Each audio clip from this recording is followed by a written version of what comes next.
नमस्कार दोस्तों। लंबे समय से बहुत से स्टूडेंट्स विनय सर से बार बार गुजारिश कर रहे थे, मैं भी गुजारिश कर रहा था कि एक नया चैनल सर आपका शुरू होना चाहिए। जो भी एकेडमिक नॉन एकेडमिक जो आपके जो एक्सपीरियंसेस हैं, जो आपके थॉट्स हैं, ओपिनियन हैं, वो दूसरों तक साझा हों, दूसरों तक पहुँचें, काफ़ी कुछ उससे मदद मिलेगी।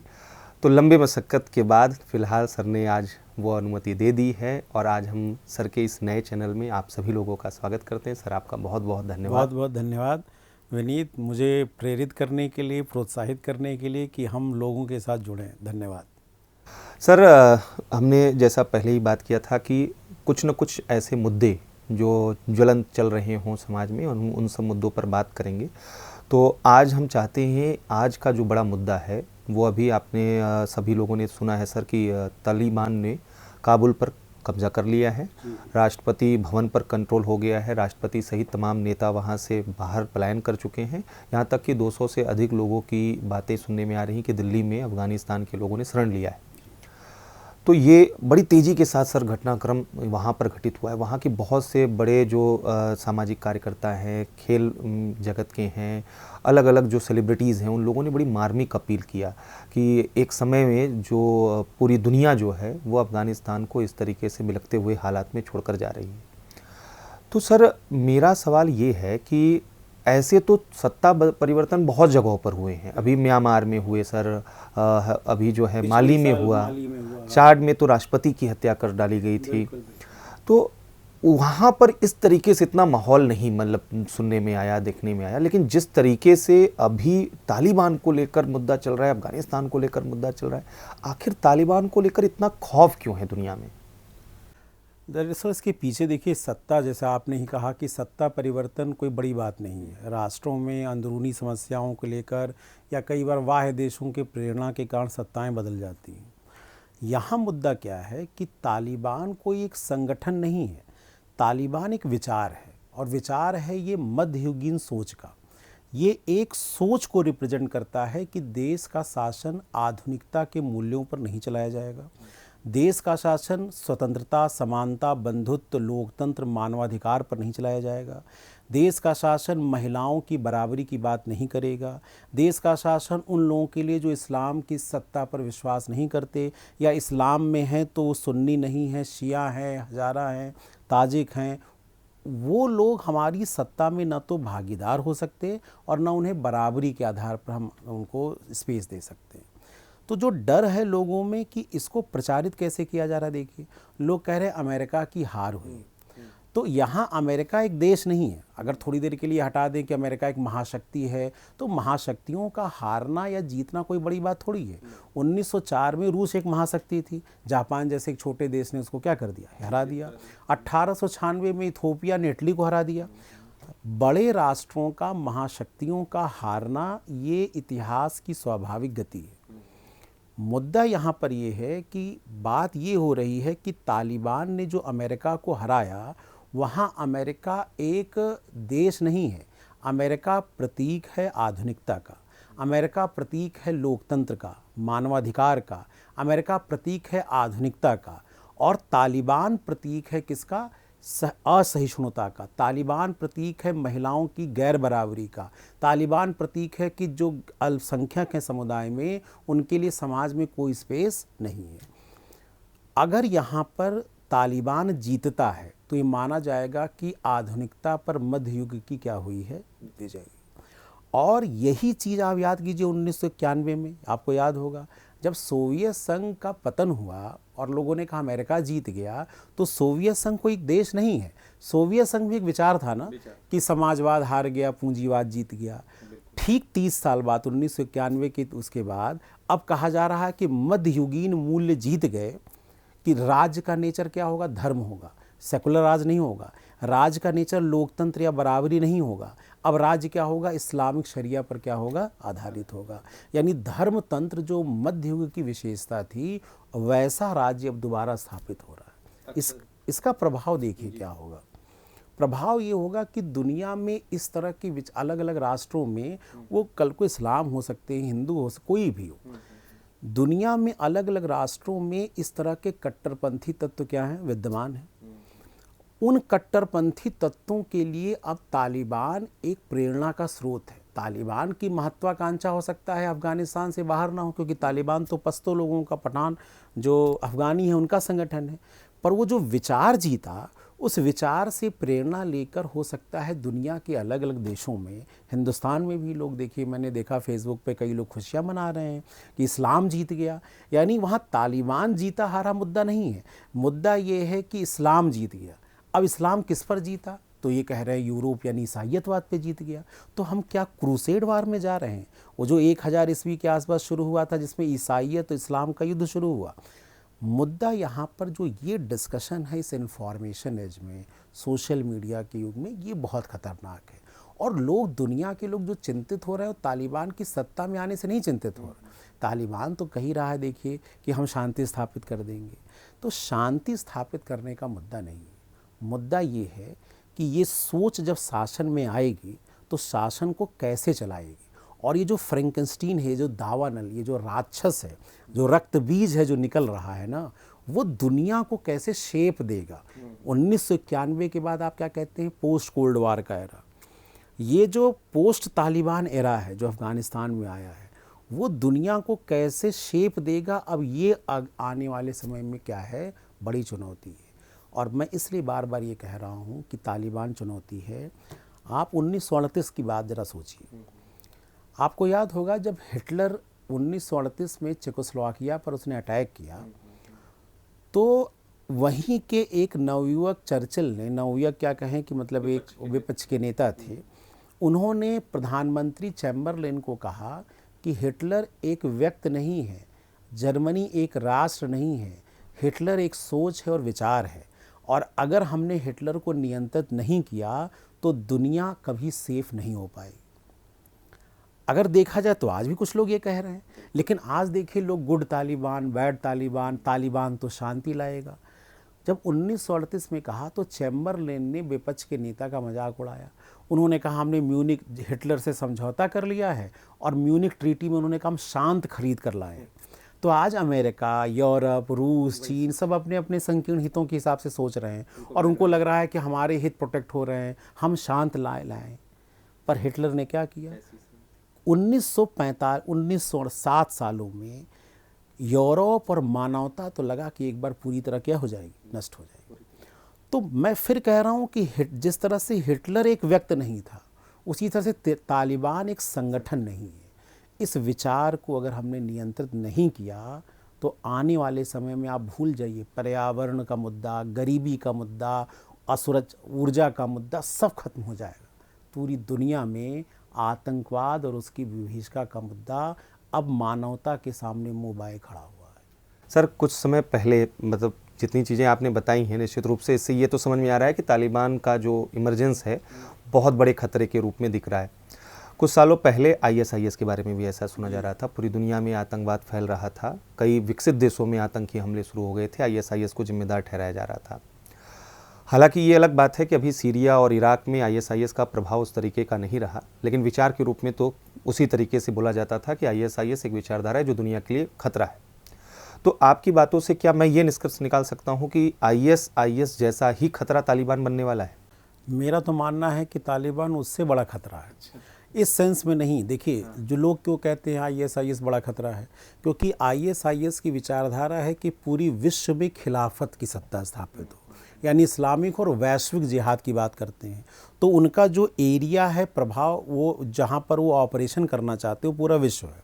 और तालिबान को लोग छोटा खतरा क्यों मानते हैं? क्योंकि वो अफ़गानिस्तान के एरिया में क्या है, कंसंट्रेटेड। पर बात सिर्फ इतनी सिंपल नहीं है, समझने की ज़रूरत क्या है कि कोई संगठन जिस पृष्ठभूमि से, जिस सांस्कृतिक पृष्ठभूमि से निकला है और वहाँ के अगल बगल के जो देश हैं उनकी अप्रोच उसको लेकर क्या है। अब ज़रा देखिए, ISIS का जो ओरिजिन बिंदु है, केंद्र बिंदु है, वो आपका कौन सा एरिया है? जो सीरिया इराक का इलाका है। और सीरिया और इराक के इलाके के अगल बगल में देखें तो वहाँ पर रिलीजियस स्ट्रगल नहीं है, सब लोग इस्लाम को मानने वाले हैं, पर वहाँ सेक्टोरियन या एथनिक स्ट्रगल है। जैसे शिया बनाम सुन्नी है या अरब बनाम कुर्द है। और वहाँ पे जो आपस में रिलीजियस सेंटिमेंट कम होकर जो एथनिक स्ट्रगल है उसमें क्या होता है कि जब एक संप्रदाय या एक एथनिक ग्रुप आगे बढ़ता है तो बाकी मिलकर उसे रोकने की क्या करते हैं, कोशिश करते हैं। जो अफ़गानिस्तान है ये दक्षिण एशिया का रीजन है और अफ़गानिस्तान की भौगोलिक स्थिति देखें तो ये क्या है, कनेक्टिंग पिंड है। कनेक्टिंग पिंड कैसे है, उसकी सीमा ईरान से मिलती है जो पश्चिम एशिया है, जहाँ इस्लाम का बहुत बड़ा वहाबी या सलाफ़ी विचारधारा का बहुत बड़ा क्या है, केंद्र है। दक्षिण एशिया से मिलता है जहाँ पर दुनिया के सबसे ज़्यादा मुसलमान रहते हैं। भाई पाकिस्तान, भारत और बांग्लादेश मिला दिया जाए तो दुनिया की सबसे बड़ी मुस्लिम आबादी यहाँ रहती है।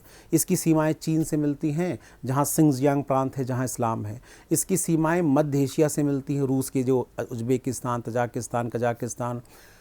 तो ये जो अफ़गानिस्तान है ये जितने भी इस्लामिक कंट्री हैं उनका सेंटर पॉइंट है। अगर आप देखें जोग्राफिकली कनेक्टिंग पॉइंट है। और जब जोग्राफिकली कनेक्टिंग पॉइंट है और वहाँ कोई ओरिजिन निकलेगा जिहाद के नाम पर तो वो स्पिल ओवर इफेक्ट होगा, वो हर जगह पहुँचे। आज चीन को शॉर्ट टर्म में लग रहा है कि वो जैसे देखिए चीन ने अपने लोगों को बाहर नहीं निकाला, चीन ने कहा हम काम करेंगे। उनका कॉन्फिडेंस क्यों है? उनका कॉन्फिडेंस है कि वो पाकिस्तान के रास्ते तालिबान को क्या कर लेंगे, नियंत्रित कर लेंगे। और इस बहाने उनको लग रहा है कि उन पे कोई फ़र्क नहीं पड़ेगा। और वो लॉन्ग टर्म क्या सोच रहे हैं, ज़रा सोचिए चीन की पॉलिसी इसमें क्या है। चीन ये सोच रहा है कि अभी उनका जो सीपेक है, जो चाइना पाकिस्तान इकोनॉमिक कॉरिडोर है, वो गिलगिट बाल्टिस्तान होते हुए बलूचिस्तान तक जाता है और वहाँ स्ट्रगल बहुत ही क्या है, ज़्यादा है। वहाँ सीपेक की कॉस्ट बढ़ती जा रही है, हमले बढ़ते जा रहे हैं। अगर वो तालिबान के माध्यम से बलूचों को कंट्रोल कर लेंगे, तालिबान के माध्यम से जो गिलगिट बाल्टिस्तान या जहाँ भी विरोध होगा वो कंट्रोल कर लेंगे, पर वो ये नहीं समझ पा रहे हैं कि ये कंट्रोल करते करते पूरी पाकिस्तान की समाज का ही तालिबानाइजेशन हो जाएगा और वो आगे चलकर कितना बड़ा क्योस क्रिएट करेगा। वो आज नहीं तो कल चीन को क्या करेगा, प्रभावित करेगा। चीन ये भी सोच रहा है कि अगर अफ़गानिस्तान से तालिबान से हम डायरेक्ट संबंध बना लेंगे तो वॉखन कॉरिडोर का रास्ता होते हुए अफ़गानिस्तान से सीधे ईरान पहुंच जाएंगे, तो पाकिस्तान पर उनकी निर्भरता क्या हो जाएगी, कम हो जाएगी। तो वो जो पॉलिसी सोच रहे हैं वो एक एजम्पशन पर बेस्ड है कि तालिबान की महत्वाकांक्षा अफ़गानिस्तान के बाहर नहीं है। तालिबान एक ऐसी सोच है जिसको अब नियंत्रित किया जा चुका है। मेरी राय, फिर से मैंने कहा, हिटलर का आपको उदाहरण दिया, ये आने वाले समय में सबसे बुरा, भारत से ज़्यादा बुरा प्रभाव पाकिस्तान पर डालने वाली, ईरान पर डालने वाली। और अगर वो जो संपूर्ण क्षेत्र मध्य एशिया से लेकर दक्षिण एशिया और पश्चिम एशिया में प्रभाव बनेगा तो जो वन बेल्ट वन रोड की महत्वाकांक्षी परियोजना जिसमें चीन खरबों डॉलर निवेश कर रहा है, ये सारी योजनाएं फेल होनी क्या हैं, तय है। तो मेरा मानना है कि इस समस्या को सिर्फ अफ़गानिस्तान तालिबान तक नहीं सोचा जाना चाहिए, ये संपूर्ण दक्षिण एशिया को कैसे प्रभावित करेगी, संपूर्ण इस्लामिक जो फंडामेंटलिज्म है उसको कैसे प्रभावित करेगी, और इस्लामिक फंडामेंटलिज्म के बाद जो रिएक्शन होगा ईसाई रिलीजन में, हिंदू रिलीजन में, यहूदी रिलीजन में। तो क्या हम लोग सैमुअल हंटिंगटन की जो किताब है द क्लैश ऑफ सिविलाइजेशन, क्या हम धीरे धीरे, ऐसा तो नहीं कि सभ्यताओं के संघर्ष की तरफ बढ़ने लगेंगे, मुद्दा उस दिशा में सोचने की, विचार करने। और ये सर इसलिए मुझे लगता है और ज़्यादा ज़रूरी हो गया है कि अगर साउथ एशिया में हम देखें और आसपास के इलाकों में, म्यांमार में क्लैश, वहाँ पर रोहिंग्या और जो वहाँ पे बौद्ध है, श्रीलंका में इसी तरीके का क्लैश देखने को मिला। बिल्कुल वही, देखिए बिल्कुल सही पकड़ा आपने विनीत। देखिए मैंने क्या कहा कि ISIS का स्ट्रगल था वो शिया सुन्नी था, कुर्द के साथ था, वहाँ सब इस्लाम को मानने वाले। यहाँ पे इस्लामिक फंडामेंटलिज्म का जो बेस है कि हम अदर रिलीजन से संघर्ष कर रहे हैं। जैसे भारत में दिखाया जाता है कि मोदी की सरकार है वो हिंदुओं की सरकार है, भले हम धर्मनिरपेक्ष हों, लेकिन जो इस्लामिक कट्टरता वाले लोग हैं वो इस चीज़ को प्रचारित कर रहे हैं कि उत्तर प्रदेश में योगी की सरकार है तो वो कह रहे हैं कि हिंदुओं की सरकार है, तो अब जिहाद करना है इनके खिलाफ। श्रीलंका में क्या है, बौद्धों की सरकार है, या म्यांमार में किसकी सरकार है, बौद्धों की सरकार है। तो अब यहाँ पर रिलीजन और रिलीजन के बीच का संघर्ष है, इसलिए इसके एक्सपेंड होने की संभावना क्या है, ज़्यादा है। बनस्पत की सऊदी अरब और मध्य उधर एरिया में जहाँ एथनिक स्ट्रगल है वहाँ रिलीजन वर्सेस रिलीजन नहीं है। तो मोमेंटम क्या है, जब आप एक एथनिक ग्रुप दूसरे, जब आप कजाक से ताजिक को लड़ाएंगे तो जहाँ कजाक और ताजिक होगा वो बात वहीं तक रह जाएगी। जब आप कहेंगे कुर्द को अरबों से लड़ना है या शिया को सुन्नी से लड़ना है, तो शिया सुन्नी तो एक जगह क्या है, कंसंट्रेटेड। पर जब आपको कहना है इस्लाम को गैर इस्लाम से लड़ाएंगे, तो पूरा विश्व उनके प्रभाव क्षेत्र में क्या हो जाता है, आ जाता है। ये बात इम्पॉर्टेंट है कि तालिबान का संघर्ष सीधे किससे दिखाया जा रहा है, अमेरिका से। और उसको लेकर भारत में मैंने कहा देखा कई पोस्ट में लोग कह रहे हैं कि अब अभी अमेरिका को हराया है, अब भारत की बारी है। अब यहाँ भारत का, जबकि भारत में इस्लाम के लोग दुनिया में सबसे ज़्यादा रहते हैं, इंडोनेशिया के बाद तो सबसे बड़ा इस्लामिक लोग यहाँ हैं। लोग इसको भूल जा रहे हैं कि अगर कोई नादिर शाह जब दिल्ली पर अटैक करेगा, कोई अहमद शाह दिल्ली पर अटैक करेगा, तो उसमें हिंदू और मुसलमान कौन बचेगा, ये बात कौन समझ रहा है। लोग बस ये खुश हैं कि इस्लाम की सत्ता आ जाएगी। आप समझिए, इस्लाम धर्म अलग है और इस्लाम के नाम पर सत्ता, राज, राजनीति अपने आप में क्या है, अलग है। इस दुनिया में कौन लोग हैं जो इस्लाम को एज अ टूल्स इस्तेमाल कर रहे हैं और दुनिया में उसके आधार पर अपनी हुकूमत स्थापित करना चाहते हैं, एक निश्चित प्रकार की वैचारिक सत्ता स्थापित करना चाहते हैं, उनसे हमें सचेत रहने की ज़रूरत है। सर, एक और अंतिम सवाल इस पे पूछना चाहूँगा। मुझे लगता है कि जो गंभीर समस्या आ रही है वो ये आ रही कि एक दशक में जो दक्षिण पंथ का अतिवादी रूप आया है, रिलीजियस, इथनिक, अलग अलग, और ये विकसित देशों में भी देखा गया है, विकासशील देशों में भी देखा गया है। इस तरीके की तालिबानी जैसी सत्ता का आना, मुझे लगता है कि कहीं पूरी दुनिया में लोकतंत्र को लेकर, पंथ निरपेक्षता को लेकर जो इस तरीके के बुनियादी मूल्य हैं, उनके लिए बड़ा संकट बनने जा रहा है। देखिए, दो चीज़ें बिल्कुल आपने सही कहा। देखिए, हर विचार का अपना एक समय होता है। जैसे लोकतंत्र जैसे मूल्य 18वीं 19वीं सदी में ही विकसित हुए। लोकतंत्र अच्छी शासन व्यवस्था है। ये शासन व्यवस्था 18वीं सदी से पहले तो कोई जानता ही नहीं था। छुटपुट तरीके से कि भाई कहीं चुनाव हो रहे हैं, वो तो फिर इतिहास में जाएंगे तो भारत में, ये एथेंस में, हर जगह चुनाव। जो रियल सेंस में सार्वभौमता, यूनिवर्सल सफरेज की बात है या अधिकारों की बात है, नागरिक, ये संकल्पना तो 19वीं 20वीं सदी में विकसित हुई। और कब विकसित हुई? जब इंडस्ट्रियलाइजेशन का समय आया और इंडस्ट्रियलाइजेशन के बाद मध्य वर्ग की आकांक्षाएं बढ़ीं, तो उन आकांक्षाओं में कि हम सामंतों के अधीन नहीं रहेंगे और हम संपत्ति की अधिकार, अभिव्यक्ति की अधिकार, इन चीज़ों को लेकर पूरे यूरोप में हुआ और वो बाहर विश्व में फैला। और 20वीं सदी में इसको सबसे बड़ी चुनौती फांसीवाद ने दी। वही हिटलर ने, मुसोलिनी ने इसको क्या दी, चुनौती दी। लोकतंत्र उस पर विजयी हो गया। फिर लोकतंत्र 1991 में फिर विजयी हुआ। कैसे विजयी हुआ? सोवियत संघ का जो मॉडल है वो लिबरल डेमोक्रेसी पर आधारित नहीं है, तो अधिनायकवाद पर आधारित था। स्टालिन और लेनिन ये तो अधिनायकवादी थी। तो आपने कहा लोकतंत्र एक बार 1945 में जीता, लोकतंत्र 1919 में जीता। कब? जब फ्रांस और ब्रिटेन ने जर्मनी और टर्की सबको हराया, तो पहला लोकतंत्र की विजय वो हुई। 1945 में उसने हिटलर को हराया, मुसोलिनी को हराया या जापान को हराया, तो लोकतंत्र आपने कहा फिर विजय हुआ। लोकतंत्र 1991 में फिर कब विजयी हुआ? जब सोवियत संघ को उसने हराया। और 30 साल बाद ये लोकतंत्र के हार की क्या है, शुरुआत है। दो तरह की चीज़ें इसमें आने वाली हैं।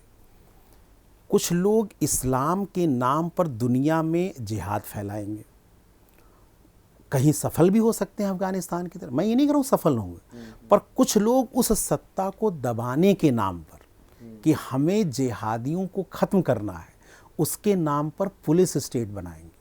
आपकी आज़ादी के अंदर क्या कर, लोकतंत्र का मतलब वोट डालना नहीं है। लोकतंत्र का मतलब होता है कि हमारे लिए स्पेस कितना है, राज्य कमज़ोर रहे। लोकतंत्र का मतलब है लोक पहले, तंत्र बाद में। तंत्र मतलब व्यवस्था, लोक मतलब जनता।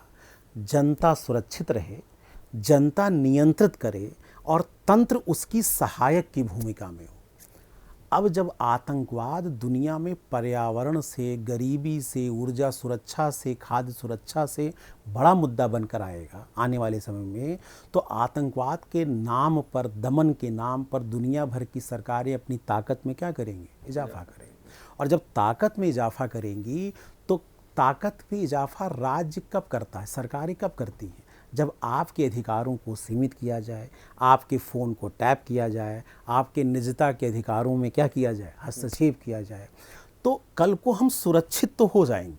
हम हो सकता है आतंकवाद को हरा दें 10-20 सालों, पर इन 10-20 सालों में जो राज्य का नेचर है वो वास्तविक लोकतंत्र होगा या लोकतंत्र के नाम पर केवल दिखावा होगा, ये भी विचार करने की ज़रूरत है। ये फिर से एक टर्निंग पॉइंट आने वाले समय में क्या हो सकता है। आपकी बातों से सर एक चीज़ तो दो चीज़ें समझ में आई। एक तो आपने बताया कि कितना बड़ा डर है ये, लेकिन आशा, जितना आपने डर बताया उतना ही आपने आशावाद का एक किरण भी दिखाया। आपने कहा कि लोकतंत्र पहली बार जीता 1919 में, दूसरी बार जीता 1945 में, तीसरी बार जीता 91 में। तो उम्मीद है कि 2021 में जो लोकतंत्र के पतन की सुगबुगाहट देखी जा रही है, ये ज़्यादा लंबी नहीं चलेगी और लोकतंत्र फिर से अपनी निर्णायक जीत वहाँ पर हासिल करेगी। देखिए, हमें सरकारों पे भरोसा नहीं है, जनता पे भरोसा ज़्यादा है। दरअसल क्या होता है कि सरकारें बड़ी संकीर्ण हितों में, अमेरिका, आखिर आप बताइए, अमेरिका बस इसीलिए तो कह रहा है कि अमेरिका फर्स्ट है, अफ़गानिस्तान में क्या हो रहा है मुझे मतलब नहीं, मैं सुरक्षित कर लूँगा। पर देखिएगा, अमेरिका की जनता खड़ी होगी तालिबान के खिलाफ, भारत की जनता तालिबान के खिलाफ खड़ी होगी। हमारे जो भाई बंधु हैं, चाहे वो इस्लाम को मानने वाले हों, सिख को मानने वाले हों, वो देखिएगा सड़कों पे आएंगे, वो सरकार पर दबाव बनाएंगे। तो मेरा विश्वास, सरकारें तो कई बार वोट बैंक के लिए या अपने अधिकार को सुरक्षित करने के लिए सोचती हैं, पर इस इन्फॉर्म्ड सोसाइटी में, इस समाज में जहाँ पर सूचनाएं सब तक जा रही हों, आप देखिए कल से आज तक के कितने वीडियो सब तक पहुँचे हैं। तो मेरा भरोसा लोकतंत्र पे, अधिकारों पे, मानवाधिकारों पे तब तक बना रहेगा जब तक आप जैसे युवा या आने वाली पीढ़ियाँ वो लोकतंत्र पे भरोसा करें। तो तब जब तक कि कोई आखिरी बच्चा कह रहा है कि मैं अपने अधिकारों को सुरक्षित रखना चाहता हूँ, मेरा विश्वास लोकतंत्र पे बना रहेगा और मुझे पता है तालिबान हमारा कुछ नहीं कर सकता। क्या बात है सर। उम्मीद है कि आपकी जो आवाज़ है सर, ये लोकतंत्र के लिए वह उन सब तक पहुँचे जो अभी अपने विचारों को कहीं बंद करके रखे हुए हैं या इन मुद्दों पर ज़्यादा राय नहीं देना चाहते। तो उम्मीद है कि जो आपने कहा है, मैं भी उसी आशावाद का एक हिस्सा बनना चाहता हूँ कि हमारी समाज, हमारे लोग जो हैं, हमारा जो मूल्य है, वो तालिबान और इस जैसी प्रवृत्तियों का पुरजोर विरोध करेंगे और इनके सफल नहीं होने देंगे। चलिए, आमीन।